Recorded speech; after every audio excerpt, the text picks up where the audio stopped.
नमस्कार जय जगन्नाथ सांग माने आज आमे करिबा तृतीय श्रेणी साहित्य बही रे थिबा सबु सुंदर विषय प्रश्न उत्तर। एबे देखिबा प्रश्न उत्तर कौन कहिची। एक नंबर कौन कहिची ना आस कथबार्ता हेबा। एक नंबर को देखिबा रविंद्र बाबू को घर पछ पाखे कौन अछि ना रविंद्र बाबू को घर पछपटे गुटिए छोट बगीचा अछि। ख नंबर करबा बगीचारू रविंद्र बाबू कौन सब पाती ना बगीचारू रविंद्र बाबू नाना जातिर फूल फल रोषेई पाए प्रतिदिन बगीचारू किछि ना किछि परिबा पाती। ख नंबर बुझिपाल। घ नंबर करबा रविंद्र बाबू केउठारे खबर कागज पढ़ती ना रविंद्र बाबू गोटे गछ मूल रे बसी खबर कागज पढ़ती। ग नंबर बुझिपाल। घ नंबर करबा माधवी को केउ ऋतु भल लागे ओ काहेकि माधवी को ग्रीष्म ऋतु भल लगे कारण एही ऋतु रे वर्षा कादुଅ न थाए कि शीतरे देह थरू न थाए। चारिआड सफा सुतरा बेले बेले टाण खरा हेले भी एही ऋतु पाई पृथ्वी रे वर्षा हुए। तापरे एक नंबर बुझिपाल। 2 नंबर को जिबा। 2 नंबर कौन कहिची ना पाठरू उत्तर खोजी लिखिबा। जेजे प्रतिदिन उपरओଳି कौन करती ना जेजे प्रतिदिन उपरओଳି बगीचा रे काम करती।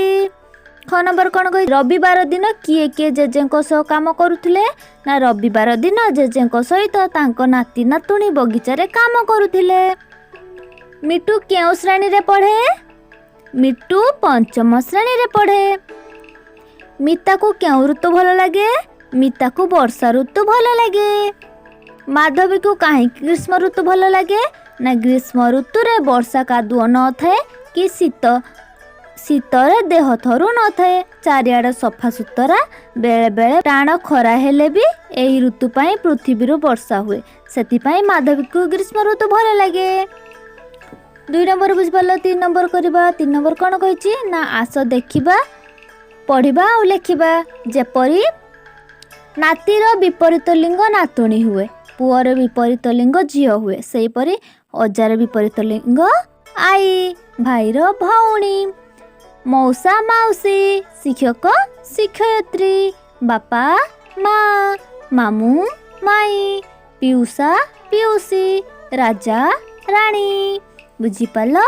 एबे आमे ख नंबर करबा। ख नंबर कौन कहिची जेपरी बहुत भल भारी भल बहुत कष्ट भारी कष्ट सेहीपरि बहुत चगला भारी चगला बहुत उच्च भारी उच्च। बुझिपाल। एबे आमे 4 नंबर करबा। 4 नंबर कौन कहिची ना देखिबा कौन कहिची आस वाक्यटी को ठीक भाबरे सजाई लेखिबा। काम बगीचा रे रविंद्र बाबू उपरओଳି करंती ताको सजाड़ी लिखले कौन हबो देखिबा। उपरओଳି रविंद्र बाबू बगीचा रे काम करंती। ख नंबर कौन कहिची पालंती पुनेई परब मनरे सभिए खुशी ना सभिए मन खुशी रे पुनेई परब पालंती। ग नंबर देखिबा केते प्रकार मध्य अमल फसल करा जाए केते प्रकार फसल मध्य अमल करा जाए। बुझिपाल। 4 नंबर बही विषय को भल से पढ़े दब पढ़ी सारा परे लेखि पारिबो सब सहज प्रश्न उत्तर मन देकी पढ़िबो तेले लेखि पारिबो। आस 5 नंबर देखिबा आस तळे दि जेथिबा शब्द को नै वाक्य गढ़िबा। देखिबा खाप खुआई रे वाक्य गठन करिबा ना सबु ऋतु को खाप खुआई चलिबा उचित। पुनेई परब रे झियो बहु माने सजबाज हुअंती। तापरे अमल शीत ऋतु रे भल फसल अमल हुए। तापरे सफा सुतरा घर द्वार सफा सुतरा रखिबा उचित। पाली आम श्रेणी रे झटेइबा पाली करा जायछि। बुझिपाल। एबे आमे केते नंबर जिबा 6 नंबर करबा। 6 नंबर कौन कहिछि ना तळ कथा गुड़िक किए काहेकि कहिछि। देखिबा कोन नंबर मते शीत ऋतुटी भारी भल लागे ए कथाटी किए कहिछि ना मिट्टू कहिछि कारण एई समय रे गरम बा वर्षा न थाए देह को कष्ट हुए नाही। लुके बिलरू फसल अमल करती ବଡ଼ି ବାଡ଼ି ବଗିଚାରୁ ନାନା ପ୍ରକାର ପନିପରିବା ମିଳେ। ସଭିଏ ମନ ଖୁସିରେ ପୁନେଇ ପରବ ପାଳନ୍ତି। ଏଥିପାଇଁ ମିଟୁକୁ ଭଲ ଲାଗେ।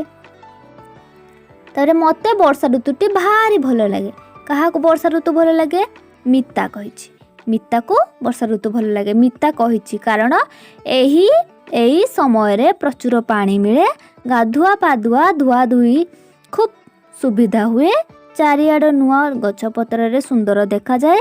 ବଗିଚାରୁ ବହୁତ ପନିପରିବା ମିଳେ।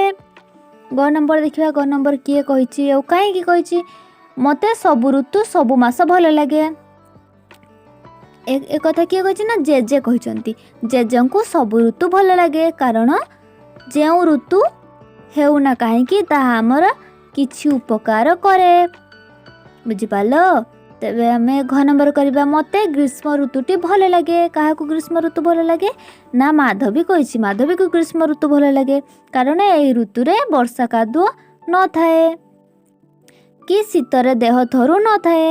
ଚାରିଆଡ଼ ସଫାସୁତରା। ବେଳେବେଳେ ଟାଣ ଖରା ହେଲେ ବି ଏହି ଋତୁ ପାଇଁ ପୃଥିବୀରେ ବର୍ଷା ହୁଏ। ସେଥିପାଇଁ ମାଧବୀକୁ ଏହି ଋତୁଟି ଭଲ ଲାଗେ। 7 ନମ୍ବର କ'ଣ କହିଛି? ଆମେ ତଳେ ଥିବା ଚିତ୍ରକୁ ଦେଖିବା। ସେଇ ଚିତ୍ର ବିଷୟରେ କିଛି ଲେଖିବା।